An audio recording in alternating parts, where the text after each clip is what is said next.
인생을 살아가다가 위기를 만날 때가 있습니다. 근데 그 사람이 그 위기의 때에 누구를 만나느냐에 따라서 그 위기가 축복으로 바뀔 수가 있다는 사실입니다.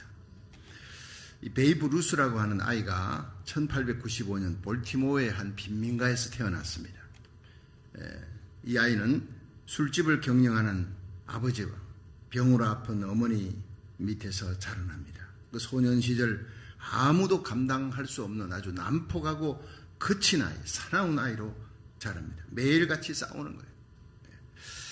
이 그런 베이브 루스의 인생을 바꾸어 놓은 한 사람이 있었습니다. 학교 선생님입니다. 세인트 메리 학교의 마티어스 선생님이라는 분이 항상 이 반항으로 일관한 베이브 루스에게 하루는 마티어스 선생님이 찾아와서 이렇게 얘기했어요. 베이브 루스야, 너는 정말 어쩔 수 없는 아이구나. 정말 감당을 못하겠다. 한 가지 좋은 것만 제외하고는. 그러니까 선생님, 거짓말하지 마세요. 내게 무슨 좋은 점이 있다는 겁니까? 나 같은 인간에게. 그자 선생님이 얘기했어요. 네가 없으면 야구팀이 참 곤란할 것 같아. 그러니 야구 하나 열심히 한번 해봐. 이러니까 어디를 가든 환영을 못 받던, 그러니 베이브 루스에게 마티어스 선생님의 그 한마디 칭찬이 내게도 잘하는 점 하나가 있구나. 그 칭찬이 그 방황의 종지부를 찍게 되었습니다. 베이브 루스는 그날 이후로 미친 듯이 야구만 하는 거예요. 선생님에게 칭찬을 받았으니 야구는 잘할 수 있다. 그래서 미친 듯이 밤낮으로 야구를 하는 거예요. 프로야구 선수가 되었어요. 은퇴할 때까지 714개의 홈런을 치는 미국 최고의 홈런 왕이 됩니다. 대선수가 되었다는 거예요. 여러분, 이 성경 본문 오늘 창세기 35장에 인생의 위기를 만난 야곱이 나옵니다. 그 야곱이 이제 끝났구나, 내 인생은 끝났구나 하는데 하나님의 음성을 듣는 거예요.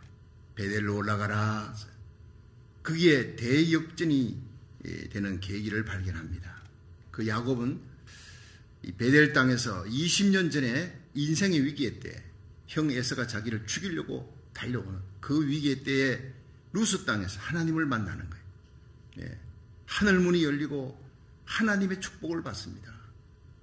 네가 누운 땅을 너와 내 자손에게 줄 것이다. 내가 너를 결코 떠나지 아니할 것이다. 너에게 준 사명 끝날 때까지 너와 항상 함께 할 것이다. 너를 이 땅으로 돌아오게 할 것이다. 그 하늘이 열리고 하나님의 음성을 듣는 거예요. 거기서 하나님께 서원합니다. 나를 평안히 돌아오게만 해주시면 내가 돌베개 했던 이곳이 성전의 기둥이 될 것입니다. 일생 11조를 바치겠습니다. 그렇게 신앙 고백하고 서원했던 하나님을 처음 만난, 처음 체험했던 처음 사랑의 자리가 바로 루스 땅. 그곳 이름이 베델로 바뀌는 거예요. 베델 땅입니다. 여러분, 우리 모두 과거에 받았던 그 은혜 기억하면서 다시 영적인 베델로 올라가는 예배가 되기를 주의 이름으로 축원합니다. 첫째로 우리는 마음의 우상을 버려야 베델로 올라갈 수 있습니다. 베델의 축복을 받을 수 있습니다. 우리 창세기 35장 1절 2절 한번 읽어봅니다. 시작. 하나님이 야곱에게 이르시되 일어나 베델로 올라가서 거기 거하며 내가 내 형 에서의 낯을 피하여 도망하던 때에 내게 나타났던 하나님께 거기서 단을 쌓으라 하신지라. 야곱이 이에 자기 집사람과 자기와 함께한 모든 자에게 이르되 너희 중에 이방 신상을 버리고 자신을 정결케 하고 의복을 바꾸라. 아멘. 여러분, 이 사건 이전에 뭔 일이 있었느냐 하면은요, 이 야곱이 딸이 있습니다. 아들만 줄줄이 낳던 이 야곱이 딸이 있는데 그 딸은 디나였어요. 아주 예쁜 딸이었습니다. 디나의 친오빠가 시몬과 레위입니다. 근데 하루는 이 밖에 들판에 축제가 벌어졌다 해서 오빠 몰래 나갔다가 그 세겜 땅의 추장에게 능욕을 당하는 거예요. 이 일로 말미암아서 야곱의 아들 시몬과 레위가 이 세겜족 사람들을 죽입니다. 남자들을 죽이고 여자들을 뺏어오고 소와 양들을 약탈한 아주 살인 약탈자가 되어버리는 거예요. 분노에 가득 찬 이 시몬과 레위가 자기 여동생을 이렇게 했다고 그냥 남자들을 너희들 그 남자들을 어떻게 죽입니까? 두 명이 속입니다. 너희들이 우리와 통혼을 하려거든 너희들이 할례를 행해라. 할례를 하면 사흘 정도 만에 완전히 몸이 불덩어리 같이 되는 거예요. 항우 장사라도 견딜 수 없이 그냥 자리에 뻗어버립니다. 그러니까 남자들 죽이는 거 쉬운 겁니다. 펄펄 열이 끓어오르는데 칼 들고 가 시몬과 레위가 남자들은 장막 안에서 다 죽여버리는 거예요. 살인자가 되었어요. 근데 문제는 주위에 이 세겜족과 동맹했던 연합군들이 쳐들어오면 완전히 야곱의 가문은 멸절을 당하는, 멸문이 되는 겁니다. 이거 사실을 알고 이제는 야곱이 정신이 다 나가버린 거예요. 그때 하나님 앞에 기도하니까 하나님께서 살려달라. 베델로 올라가라. 내 형 에서의 낯을 피하여 네가 도망할 때 나타났던 그 하나님 거기서 만나라는 거예요. 처음 사랑의 장소입니다. 그래서 온 가족들과 함께 베델로 올라가기로 결심을 하는 거예요. 그때 하나님께서 사면 고을들로 크게 두려워한 거로 야곱을 추격하는 자가 없었더라. 이렇게 기록되어 있어요. 희한한 일입니다. 여러분 숫자적으로 아주 열세입니다. 쫓아오면 이 세겜족과 동맹했던 연합군들에 의해서 완전히 멸절당할 수 있습니다. 그런데 하나님께서 그들을 두렵게 만들었어요. 그래서 추격하는 자가 없도록 하나님이 지켜주었다. 할렐루야. 여러분 이게 베델의 축복입니다. 베델로 올라갈 때 하나님이 방패가 되어 지켜주고 축복해 주시는 역사가 일어난다는 거예요. 야곱이 베델로 올라가기로 결심할 때 세 가지 결단을 합니다. 그걸 우리가 살펴보면서 은혜 받겠는데 첫 번째 결단이 뭐냐? 우상을 버리라는 거예요. 그리고 오늘도 우리가 이 예배 가운데 하나님 앞에 예배 드리러 이 영적 베델로 올라오는데 세 가지를 결단하면요. 하나님이 여러분 삶 속에 놀라운 축복을 베풀어주고 방패가 되어주고 지켜줍니다. 믿으시기 바랍니다. 첫째가 바로 우상을 버려라는 거예요. 라헬이 지니고 왔던 드라빔을 위시해서 이방 신상을 많이 섬겼어요. 세겜 땅에서 이방 신상 다 제거하라. 하나님께 나아가는 하나님의 백성이 하나님보다 더 사랑하는 게 있어요. 그게 우상입니다. 그걸 제거해야 하나님이 받아주시고 은혜를 베풀어 주신다는 거예요. 하나님 도와주신다는 거예요. 골로새 3장 5절에 보면 탐심은 곧 우상숭배니라. 한번 따라합시다. 탐심은 우상숭배니라.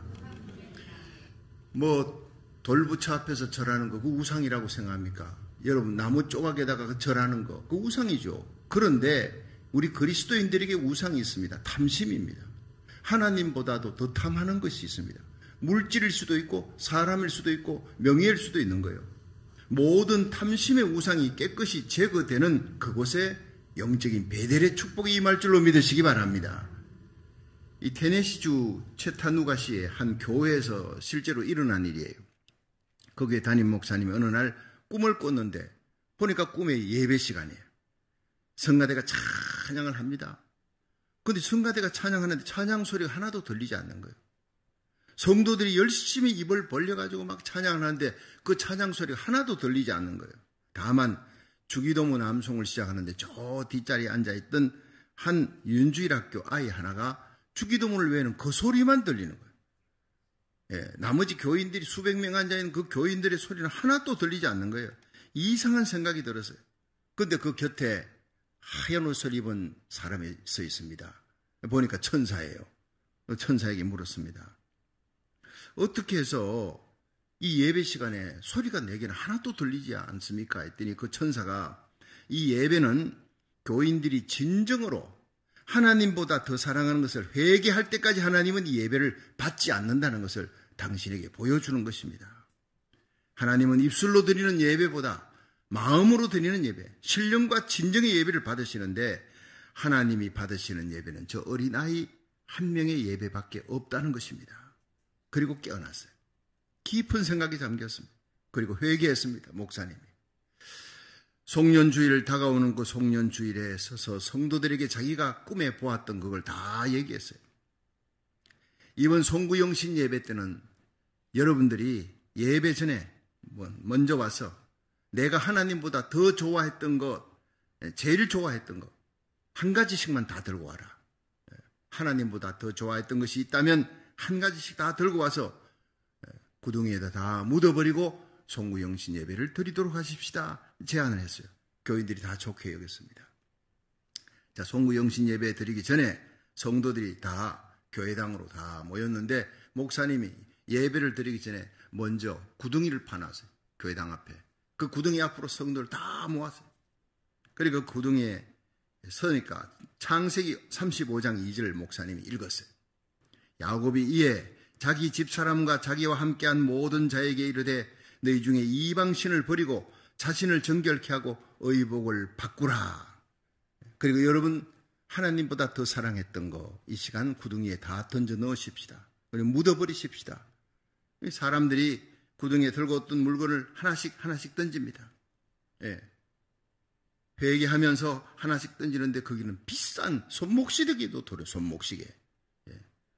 새로 펴낸 시집이 있습니다. 아마 그 교인이 시집을 하나 새로 편찬한가 봐. 예. 그게 하나님보다 더 애착이 가고 사랑했다 생각돼 그걸 집어 던졌어요. 어떤 사람은 양복을 새 양복을 갖고 왔어요. 예배 시간에 앉아서 새 양복 입을 생각했다 이거 회개하면서 새 양복을 그 구덩이에 집어 던졌어요. 어떤 분은 칼라 TV를 들고 왔어요. 예. 하나님보다 내가 일주일 내내 TV만 쳐다봤어요. 이 TV가 나의 우상입니다. 눈물로 흘리면서 그 칼라 TV 집어넣고 어떤 사람은 컴퓨터를 집어넣었어요.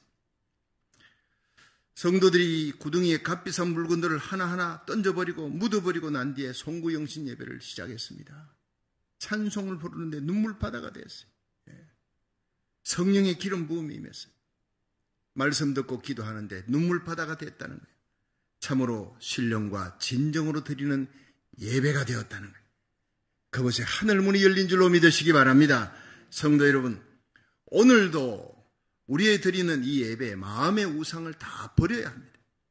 오직 다만 하나님만 사랑하는 예배가 될 때, 처음 사랑으로 돌아가 오직 하나님만 사랑하는 예배가 될 때 하나님이 진정 받으시는 예배, 신령과 진정의 예배가 될 줄로 믿으시기 바랍니다. 그 영적 이 베델의 축복이 임하는 거예요. 두 번째, 우리가 하나님에게 베델의 축복을 받으려면 자신을 정결케 해야 됩니다. 창세기 35장 2절 한번 읽어보겠습니다. 시작. 야곱이 이에 자기 집 사람과 자기와 함께한 모든 자에게 이르되 너희 중에 이방 신상을 버리고 자신을 정결케 하고 의복을 바꾸라. 자, 여기서 보면 야곱은 이방 신상을 다 버렸어요. 그 다음 두 번째가 자신을 정결케 하고 다음에 자신을 정결케 하는 이 뭐냐? 이방의 풍속을 쫓았다는 거예요. 자기도 모르게 이방의 이 풍속에 젖어버린, 예. 가랑비에 옷 젖는지를 모른다고 젖어버리는 거예요. 습관화되어 버렸던 그 불결한 삶, 하나님이 미워했던 그런 문화 따라갔던 거 다 청산했다는 거예요. 여러분, 하나님은 우리가 무엇보다도 하나님 앞에 정결케 되는, 클린업, 깨끗게 되는 거, 거룩하게 되는 거, 그걸 제일 원하십니다. 선교, 구제, 봉사, 충성 귀합니다. 그거보다 더 귀한 것, 하나님 성전 세워나가는 것, 그거보다 더 귀한 것은 거룩한 일, 하나님 앞에 정결한 그리스도의 신부가 되는 거예요. 이 일은 그 다음입니다. 우리가 거룩할 때 하나님이 우리와 함께 하는 줄로 믿으시기 바랍니다. 우리가 정결하고 거룩할 때 하나님이 함께 하시면 승리가 오고 부흥이 오고 기적이 오고 축복의 역사가 일어날 것입니다. 여호수아 7장에 보면 이스라엘 군대가 여리고성을 이기고 그 다음엔 파죽지서로 아이성을 쳐들어갑니다. 이 아이성 정도야 뭐 3,000명만 데려가도 다 데려갈 필요 없어요. 그래가지고 얕잡게 보았습니다. 근데 거기서 36명이 죽고 패퇴하고 내려옵니다. 큰일 났습니다. 첫 패배입니다. 여호수아가 옷을 찢고 하나님 앞에 눈물 흘리며 어찌 이런 패배가 있을 수 있습니까? 했더니 하나님이 너희 가운데 숨은 죄가 있다. 한 사람이 죄를 범했다. 하나님이 여리고성의 것을 다 하나님께 바치라 했는데 그걸 숨겼어. 장막 안에 숨겨놓은 거예요. 제비 뽑았더니 아간이 나왔어요. 아간과 그 가족을 아골골짜기에다가 다 돌로 쳐 죽였어요. 비참하게 죽습니다. 하나님 왜 이렇게까지 하셔야 되느냐? 하나님이 거룩을 요구하기 때문이에요. 거룩하지 아니하면 하나님께서 너희들과 함께 할 수 없다. 그래서 아간과 그 가족들을 처리한 후에 다시 여러분 여리고성의 승리와 함께 아이성의 승리의 역사가 일어났어요. 여러분 우리가 승리하기 원합니까? 우리 삶 속에 숨은 죄를 처리해 나가기를 주의 이름으로 축원합니다. 정결해야 합니다. 거룩해야 합니다. 마지막 때가 올수록 여러분 주님과 동행하는 거룩한 성도가 되려면 정결해야 되는 거예요. 죄를 미워하고 하나님 죄를 미워하는 거예요. 그 숨은 죄를 처리해 예배 때마다 예수의 보혈의 피로 정결케 되기를 주의 이름으로 축원합니다. 욥은 그의 아들들이 생일 잔치하는 거예요. 여러분 아들들이 생일 잔치를 끝내고 나면 그 명수대로 번제를 드렸다 이랬는데 혹시 아들들이 숨은 죄가 있으면 죄를 범하여 하나님을 배반하지 않았을까? 그 염려 때문이에요. 그래서 그 아이들 한 명 한 명을 위해서 번제물을 명수대로 드렸다. 중요한 얘기예요. 욥은 하나님께서 무엇보다 정결함을 원한다는 것을 알았기 때문에 우리들의 몸과 마음과 삶이 깨끗할 뿐 아니라 우리 자녀들, 우리에게 속한 자들을 책임져야 되는 거예요. 우리 자녀들의 몸과 마음과 삶이 깨끗해야 거룩하신 하나님과 동행하게 될 줄로 믿으시기 바랍니다. 그래야 하나님의 복을 받는 거예요. 하나님의 도움을 받을 수 있다는 거예요. 야곱이 베델로 올라갈 때 자신을 정결케 했어요. 그렇게 베델로 올라가니까 하나님이 사면 고울들로 그 많은 군사들이 벌벌 떨면서 추격을 못하도록 하나님이 막아주었다는 거예요. 하나님이 지켜주었다는 거예요. 방패가 되어주었다는 거예요. 놀라운 일입니다. 목회를 이제 은퇴하는 날을 얼마 앞둔 목사님의 간증이에요. 이 목사님 어느 날 이제 연세가 많은 권사님이 임종을 한다 하니까 이제 임종할 때 되면은요, 제가 대구에서 목회할 때도 그렇습니다. 목사님이 예수 잘 믿고 새벽기도 열심히 나오고 신앙생활 잘했던 권사님이 임종한다 그러면 집사님들 데리고 우리 천국 구경 갑시다 그러고 데려가요. 마지막 임종에 예수님의 모습을 때로는 보기도 하고 마지막 임종이요. 신앙 고백이 너무나 아름다워. 하나님이 우리와 함께 하십니다. 천국 문이 열립니다. 이 천국의 영광을 볼 수가 있어요. 많은 경우에. 그래서 우리 천국 구경 갑시다. 연세 많은 권사님의 임종에 가는 거예요. 그 집에. 그런데 죽을 때 보니까 그분의 믿음이 헛것이에요. 가짜였어요. 죽음 앞에 벌벌 떨더라는 거예요. 평소 잘 믿던 그 권사님이 죽음 앞에 벌벌 떨며 겁을 먹고 안 죽으려고 막 발악을 하고 소리 지르는 모습. 그렇게 끌려가는 거예요. 권사님 이러면 안 돼요. 예수님 구주로 믿어야 돼요. 소리가 안 들리는 거예요. 이미 툴레이십니다. 너무나 안타깝게 끌려가는 죽음을 보았어요. 구원의 확신도 없이 죄사함의 확신도 없이 평안히 눈을 감지도 못하고 끌려가는 죽음 앞에 목사님은 비통에 잠겨서 돌아왔어요. 밤에 잠이 오지 않습니다. 예수님을 구주로 영접하고 죄사함 받았는 줄 알았는데 그게 아니더라는 거예요. 죄사함을 받은 확신도 없어. 평안도 없어. 하나님의 심판 두려워하며 마귀에게 그 어둠 속에 끌려가는 그 권사님의 모습을 보면서 목사님은 지금까지 목회를 전부 다시 새롭게 점검을 했어요. 내가 이 성도들을 잘못 가르쳤구나. 무엇보다 성도들이 진정 예수님을 구주로 영접했는지 한 명 한 명 다시 확인을 해야 되겠구나. 죄사함 받고 정결하게 되었는지 구원의 확신을 갖고 마음에 평안을 얻었는지 다시 확인해야 되겠구나. 다짐을 하고 그렇게 은퇴할 때까지 목회를 했다고. 새롭게 목회를 시작했다는 거예요. 여러분 신앙생활에 가장 중요한 것이 바로 이것입니다. 정말 여러분이 예수 안에서 거듭났습니까? 성령으로 거듭났습니까? 오늘 임종에 온다 할지라도 기쁨으로 아멘 주 예수여 어서 오시옵소서 구원의 확신 갖고 평안을 갖고 즐거움으로 주님 손잡고 갈 수가 있습니까? 이것이 중요한 거예요. 여러분 오늘 밤이라도 주님이 날 부른다면 오늘 밤이라도 주님이 재림하신다면 우리에게 가장 중요한 것은 예수의 피로 예수의 보혈로 정결케 되었느냐 죄사함 받았느냐 이거예요. 내가 예수의 보혈 아래 있는가 확인하십시오. 과연 내가 믿음 안에 있는가 정결한 영혼이 되어 있는가 하나님의 심판대 앞에 섰을 때 두려움이 없는 구원의 확신을 가지고 있는가 정말 성령으로 거듭났는가 확인하시기를 주의 이름으로 축원합니다. 요한복음 5장 24절 시작. 내가 진실로 너희에게 이르노니 내 말을 듣고 또 나 보내신 이를 믿는 자는 영생을 얻었고 심판에 이르지 아니하나니 사망에서 생명으로 옮겼느니라. 아멘. 여러분 예수님을 구주로 믿으시면 아멘 하십시오. 그러면요, 내가 죄인이고 예수의 보혈의 피고 내 죄가 소함받았다는 것을 딱 믿는 순간에 영생을 얻을 것이다가 아니라 영생을 얻었습니다. 심판에 이르지 않습니다. 사망 생명으로 옮겼습니다. 죄사함 받은 평안이 여러분 강물같이 쓰나미같이 몰려올 줄 믿으시기 바랍니다. 예수님 만나면 사피가 생긴다 그러잖아요. Peace, pardon, purpose, power. 피스입니다. 하늘의 평화가 옵니다. 세상이 감당하지 못하는 빌립보의 감옥 속에 매맞고도 찬송 부르는 그 평화가 여러분 속에 있습니까? 여러분 거듭난 겁니다. pardon, 죄 용서함의 기쁨. purpose, 삶의 목적이 달라지게. 나 자신을 위해 살던 이기적인 삶이 이제는 예수님을 위해, 주님의 몸된 교회를 위해 하나님의 복음 전하는데 목숨을 바치는 거예요. 파워, 죄를 이깁니다.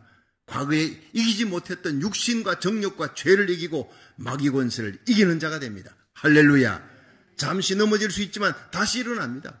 100번 넘어져도 일어나면 돼요. 주님 십자가 부여잡고 날마다 승리하시기를. 주님 승리하셨던 갈보리 언덕에 십자가에 굳게 서서 예수님의 승리를 끝까지 지키기를 주의 이름으로 축원합니다.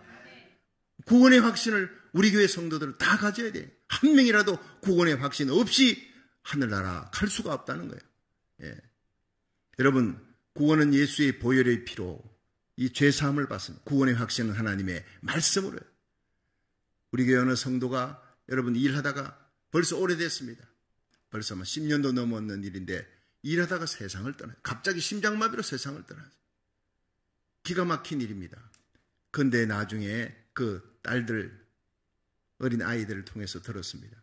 아버지는 목사님이 주일 예배 시간에 요한복음 5장 24절을 자주 암송을 하셨는데 그걸 집에서 자주 얘기한다는 거예요. 나는 예수 믿고 영생을 얻었다. 심판에 이르지 아니하나니 사망 생명으로 옮겼느니라. 예배 시간에 그렇게 함께 낭송하는 거 그렇게 중요하더라는 거예요. 그렇게 확신을 했기 때문에 우리 아버지는 갑작스럽게 외롭게 혼자 죽어도 천국 갔을 겁니다.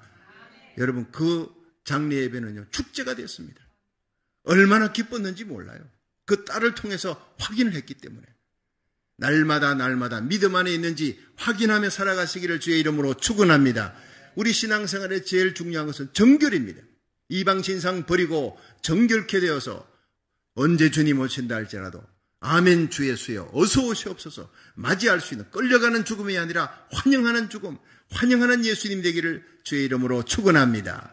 마지막 세 번째, 우리는 의복을 바꾸어 입어야 베델의 동산에 올라갈 수가 있는 거예요. 창세기 35장 2절 다시 한번 읽어봅니다. 시작. 야곱이 이에 자기 집 사람과 자기와 함께한 모든 자에게 이르되 너희 중에 이방 신상을 버리고 자신을 정결케 하고 의복을 바꾸라. 자, 여기서 야곱이 이방 신상을 버렸어요. 자신을 정결케 했습니다. 마지막이 뭡니까? 의복을 바꾸라는 거예요. 의복을. 자, 여기에서 몸을 씻는다는 것은 회개를 의미합니다. 그런데 의복을 바꾼다는 것은 회개에 합당한 열매를 맺는 것입니다. 구체적인 삶의 변화가 일어나는 거예요. 예. 의복을 바꾼다는 것, 현재의 신분, 현재 삶의 모습을 벗어버리고 새로운 삶으로 살아가기로 결단하는 자세를 얘기하는 거예요. 로마서 12장 1절에서 3절을 보면요. 그러므로 형제들아 하나님의 모든 자비하심으로 너희를 구원하노니 너희 몸을 하나님이 기뻐하시는 거룩한 산제사로 드리라. 이는 너희의 드릴 영적 예배니라. 너희는 이 세대를 본받지 말고 마음을 새롭게 함으로 변화함을 받아 하나님의 선하시고 기뻐하시고 온전하신 뜻이 무엇인지 분별하라. 중요한 얘기입니다. 우리가 하나님 앞에 온전히 영적 제사하라. 우리가 회개할 뿐이 아니라 회개에 합당한 열매를 날마다 맺으면서 살아갈 때 하나님이 우리와 함께 하는 줄로 믿으시기 바랍니다. 중요한 얘기예요. 하나님 앞에 오늘도 결단하는 예배, 생각과 말과 행위가 하나님을 향하는 예배 될 때 하나님이 우리와 함께하는 놀라운 표적을 보여주는 거예요. 나이가 이제 70이 다 된 한 분이 있는데 보증을 잘못 썼어요. 자문서에는요 보증 서지 마라 그러잖아요. 사람들이 마음에 약하니까 가까운 사람이 보증 서달라 그러면 보증 서줍니다. 친척이라도 보증 서주면요 그 친척 망할 때 같이 망하는 거예요. 보증 서지 말라 자문서는 얘기를 많이 합니다. 근데 보증을 잘못 썼어요. 노숙자가 돼버렸어요. 거지가 됐다 이 말이에요. 그래서 이 남자는 묘지에서 생활을 하면서 협심증까지 걸려서 잘 걷지도 못하는 그런 상황이 되었어요. 그러던 중에 풀밭에 누워서 하늘을 쳐다보니까 하염없이 눈물이 납니다. 하늘의 별들을 바라보면 문득 중학교 때 내가 품었던 꿈이 떠오르는 거예요. 그래, 나에게도 꿈이 있었지. 내가 외국어를 열심히 공부를 하고 잘했으니까 좋은 외국어 책을 우리말로 번역하고 싶었지. 그래, 이왕 몸도 좋지 않고 내가 얼마 살지도 못한다면 그래도 남은 인생 하나님께 도와달라 그러고 내가 하나님께 매달려서 나의 꿈을 한번 도전해보자. 그리고 그 자리에서 일어나서 하나님, 내 인생 다시 도약할 수 있도록 하나님 도와주세요. 그렇게 마음먹고 그날부터 새벽 4시에 일어나서 하나님께 기도하고 이 번역 작업에 들어갔어요. 예. 목숨을 걸고 아주 미친 듯이 준비했습니다. 그렇게 기도하고 준비한 지 10년의 세월이 지나고 자신의 이름이 김옥이었어요. 이 김옥이라는 사람 이름으로 책을 낼 정도로 아주 유명한 번역 작가가 됐습니다. 그동안 10년 동안 200권이 넘는 책을 번역을 해낸 거예요. 85세가 되던 해 남들의 2배가 넘는 돈을 받으면서 여전히 일이 많아서 다 하지 못할 정도로 왕성한 전성기를 보내었다고 하는 그런 얘기입니다. 실화입니다.